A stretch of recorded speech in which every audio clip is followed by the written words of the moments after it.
Hi, everybody. So in this last video in this sequence, we're going to discuss how to go about finding the orthogonal basis for a space, given a basis for it already. This is fairly important in order to use the projection theorem, at least as we have it so far.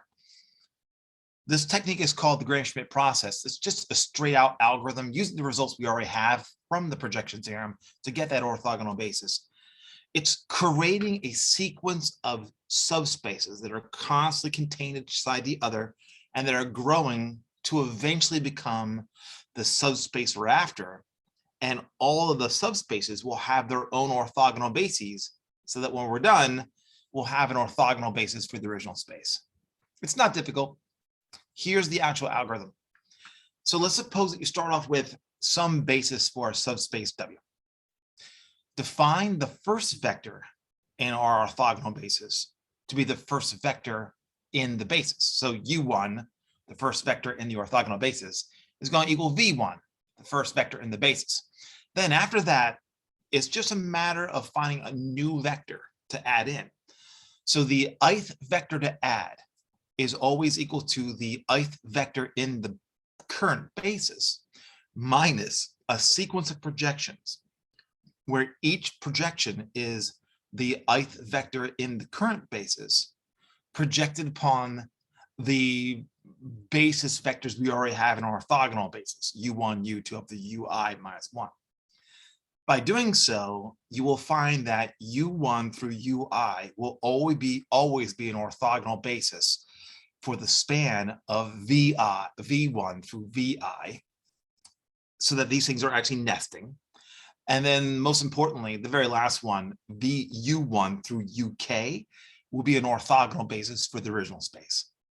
It's really easy to actually do. It is a little hard to actually figure out why it works. But to do it numerically first, let's suppose I want to find an orthogonal basis for the span of these two vectors, which I'll call V1 and V2.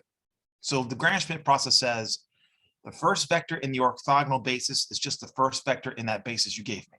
So U1 will be V1. So now I'll call W1 to be the span of U1. So it's a subspace. That subspace is contained inside W. U2, the second vector in this orthogonal basis I'm forming, is going to be the perpendicular component of projecting V2 upon the subspace W1, which by the formulas would be V2 minus the projection of V2 upon U1, as U1 is the basis right now for W1. Just by doing that multiplication, you get that U2 is then negative 1, 0, 1. So W2 then is the span of these two vectors, U1 and U2. It's the span of those two things. I'm going to convince you now that W2 and W are actually the same space. To do so is really pretty easy. It's just a matter of noticing what I've written down, just got to write it a different way. The span, this is dimension 2.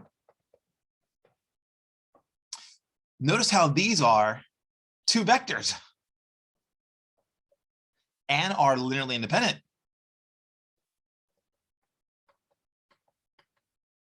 They're linearly independent because they're orthogonal. So all I have to do is to prove to you that U1 is in W and U2 is in W. And by doing so, I'll have two linearly independent vectors that are in a space whose dimension is only 2. They would automatically be a basis. And that way, since they're a basis and they're orthogonal, it'd be an orthogonal basis for W. All right, it's easy.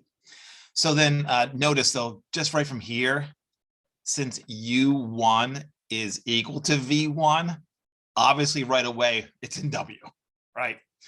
The next one is, look at this equation for a minute. Look at this equation for a second.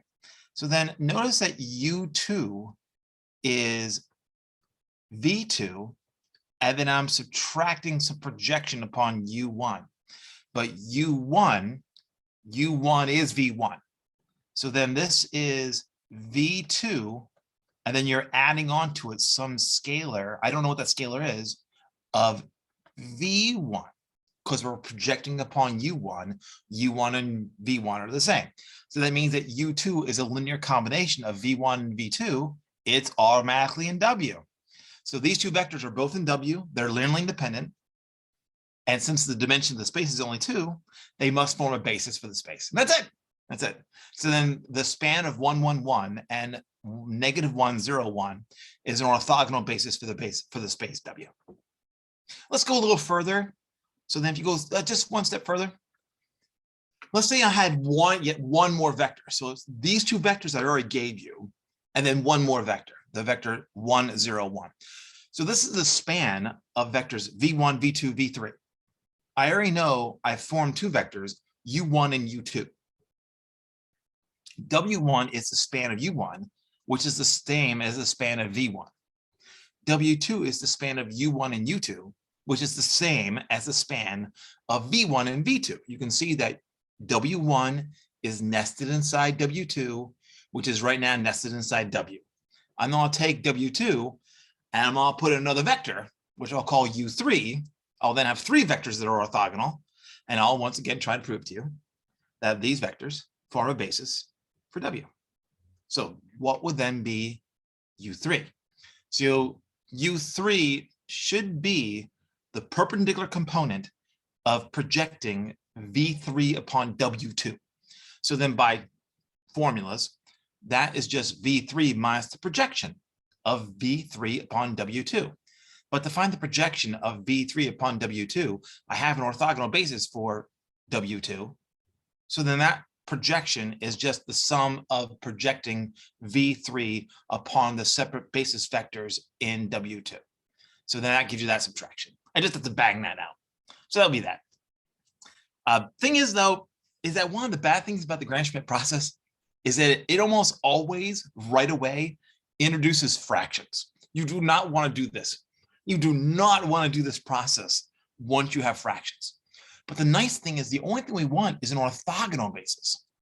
So if you have a bunch of vectors that are orthogonal, you could take any multiple of them, any non-zero multiple of them, and the resulting vectors are still orthogonal. So then that vector, that sum and difference of vectors I gave you, that's not going to be U3. I'm going to use 3 times it. Because if I take 3 times that sum and difference of vectors, I clear all the fractions. So my U3 is going to be the vector 1, -2, 1. And notice that clearly is orthogonal to U1 and U2. So W3 then is the span of these three vectors. I'm going to prove to you that the span of U1, U2, and U3 is the same as the span of V1, V2, V3. I'm going to do it a little differently this time. It's just easier to do it this way. Notice that the span of U1, U2, U3, U1, U2, U3 are linearly independent. So the dimension of W3 is 3. But the span of V1, V2, V3, the dimension of that space is also 3. All I gotta do is to prove to you that V1, V2, and V3 are in the set W3. By doing so, that will then force that since they're independent, that means that V1, V2, V3 forms a basis for W3, and therefore the span of the V's and the span of the U's are the same. So I'm going to convince you then that V1, V2, and V3 are all in W3. So it's really easy to do so because right here, automatically, it says that V1 is in the space W1, but that's inside W3. So V1 is inside W1, but that's contained in W3. So I now have that one's true. Right here, I have that V2 is in that span. So then V2 is in W2, which is contained inside W3. So I have that one too. The last one is V3. So why is V3 in W3? Look at this last equation. If you look at that equation, it says, this one right here, it says that U3, oops, it says U3 is equal to 3 times, well, no, that guy, that is V3, isn't it? It's V3. And then you're subtracting 2 times U1. So V3 is a linear combination. It's a linear combination of U1 and U3. Just solve, literally just solve for V3 here. So it's in the span of U1, U2, and U3. That means then it's in W3. So these three vectors, V1, V2, V3, are all in W3. They are all linearly independent. The dimension of W3 is just 3. So therefore, the span of V1, V2, V3 is equal to the span of U1, U2, U3, which means that W3 and W are the same space. So that means that I have now formed an orthogonal basis for W. The orthogonal basis for W is U1, U2, U3. And you can see how you can keep going with this if you want to. We can't go further actually in R3, because in R3, we have a maximum of 3 vectors being linearly independent. We literally can't add on more vectors and have it be linearly independent. But in R4, you could, R5, you could, R6, you could, if I had more dimensions to work with. And the argument would just keep going. I believe that's enough for that final video.